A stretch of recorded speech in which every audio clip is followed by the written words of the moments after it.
உங்களுக்கான இன்றைய பிரபஞ்ச வார்த்தை. இப்படியெல்லாம் எனக்கு மட்டும் ஏன் நடக்கின்றது என்று மனம் வெறுத்து நொந்து போவதை விட, இந்த சம்பவம் எனக்கு என்ன கற்பிக்க உள்ளது என்று சற்றே பொறுமையாக யோசித்து பார்த்து செயல்பட்டால் எல்லாமே நமக்கு சாதகமாகவே மாறுவதை கண்கூடாக காணலாம்.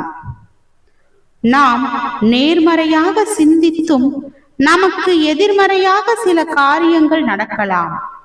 அதுவும் நம் வாழ்க்கையில் நேர்மறையை நோக்கி பயணிக்க நடக்கக்கூடிய ஒரு செயலாக இருக்கலாம். நமது சிந்தனையில் நமக்கு என்ன வேண்டும் என்பதில் அகக்காட்சியில் நாம் தெளிவாக இருந்தால் மட்டும் போதும். நாம் விரும்புவது நமக்கு கிடைத்தே தீரும்.